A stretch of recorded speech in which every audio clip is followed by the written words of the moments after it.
ኢትዮጵያ ከለውጡ በፊት ፕሮጀክቶችን ጀምሮ የመጨረስ ፈተና ተጋርጦባት የብድርና ዕዳ ጫና ከብዷት በድህነት ቀንበር ውስጥ ሆና እድገቷን ማረጋገጥ ተስኗት ለበርካታ ዘመናት መቆየቷ ይነገራል። እዚያም ከዓመታት በፊት ይሰራሉ ተብሎ የተጀመሩ ፕሮጀክቶች የውሃ ሽታ ሆነው በጅምር መቅረታቸው የአንዳንዶቹም የመሰረት ድንጋይ ከመጣል የዘለለ እንቅስቃሴ ሳይጀመርባቸው ዓመታት መቆጠሩ የቅርብ ጊዜ ትዝታዋ ሆኖ የሕዝብን የመልማት ጥያቄ መመለስ እንዳልተቻለ የሚናገሩ ሕያው ምስክሮች ሆነው ዘመናት ተቆጥረዋል። ወደ ቢሮ ስንመጣ የኢትዮጵያ ጂዲፒ 58-59% ዕዳ ነው። ዕዳ መሆኑ ሳያንስ በርካታ ፕሮጀክቶች ቆሞ ተጨማሪ ሀብት ይፈልጋሉ። በአንድ በኩል ፕሮጀክቶች መጨረስ፣ በሌላ በኩል ዕዳ መቀነስ የሚባል አደገኛ ሸክም የወደቀብን። አሁን የኢትዮጵያ ዕዳ በከፍተኛ ደረጃ ጂዲፒው ለመቀነስ ተሰርቷል ባለፉት ዓመታት።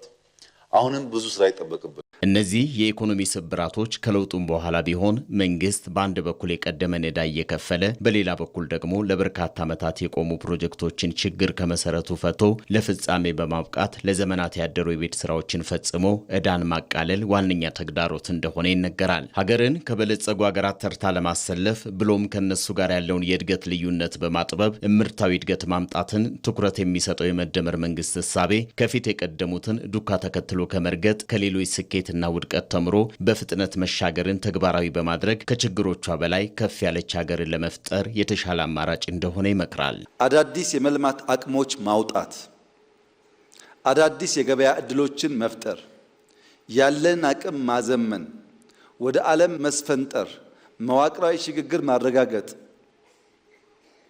ዕውቀት እንደ ምርት መጠቀም ችግር ጠልፎ የሚጥለን ሳይሆን ገፍቶ የሚያስፈነጥረን መሆን አለበት። በዚህም ሀብትና ጉልበትን ከሚያባክነው የእድገት መሰላልን ደረጃ በደረጃ ከመውጣት ይልቅ ሰው ተኮር ትውልድ መር በሆነ እሳቤ የመዳረሻ ድልድይ ወደ ሆነው ሁለንተናዊ ብልጽግና የሚያሻግር የዝላይ መንገድን ተግባራዊ በማድረግ ፕሮጀክቶችን የመፈጸም አቅምን ከፍ ማድረግ እንደተቻለ ይጠቀሳል። በከተማም ሆነ በገጠር በአጭር ጊዜ በተሻለ ጥራት ተሰርተው የተጠናቀቁ ፕሮጀክቶች አዲስ የስራ ባህልን በመፍጠር ፈጠራና ፍጥነትን ተግባራዊ በማድረግ እውቀት ሸማች ብልጽግናን አምራች ወደ መሆን መሻገር እንደተቻለም ይነገራል። ለዚህ ማሳያ በውስብስብ ችግር ውስጥ የነበረውን የህዳሴ ግድብን በደምና ላብ ጠብታ እውን ማድረግ የቻለው በአዲሱ እሳቤ የሚመራው መንግስት ለ100 ዓመት ተሞክሮ ያልተሳካውን የኢትዮጵያውያንን ጋዝ የማምረት ውጥንን እንዲሁም የማዳበሪያ ፋብሪካን በጣት በሚቆጠሩ ዓመታት እውን ማድረግ እንደሚቻል ያበሰረ፣ ለተግባራዊነቱ መትጋቱን ለተመለከተ እንደቀደመው ዘመን ለመጀመር ብቻ ሳይሆን ያለውን የተፈጥሮ አቅም በመጠቀም ለመጨረስ በመስራት ኢትዮጵያን ከፍ የማድረግ ጉዞ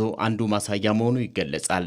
ብረት ካወጣን፣ ወርቆች ካወጣን፣ ጋዝ ካወጣን፣ እርሻ ከተስፋፋ፣ ኢንዱስትሪው አሁን እንደጀመርነው ካደገ፣ ሁላችን የምንተጋ ከሆነ፣ ከተሞቻችን ካሸበረቁ ካማሩ፣ ቱሪስት መሳብ ከቻል ኢትዮጵያ ጌታ ነች ማለት ነው።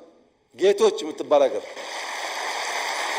ይህ ስኬት የግሉን ዘርፍ በማስተባበር በህዝብና በመንግስት የጋራ ተሳትፎ የተሰሩ የገበታም ሆነ የኮሪደር ልማት ፕሮጀክቶችና የአረንጓዴ አሻራ ልማት ስኬት ለዚህ ማሳያ አድርጎ መውሰድ እንደሚቻል ይነገራል። ፓብሊክ ፕራይቬት ፓርትነርሺፕ ኢትዮጵያ ውስጥ የገበታ ፕሮጀክቶች ጎርጎራ፣ ወንጪ ምናምን ላቸውን ሰርቷል። ምንም አጋንኛ አይደለም።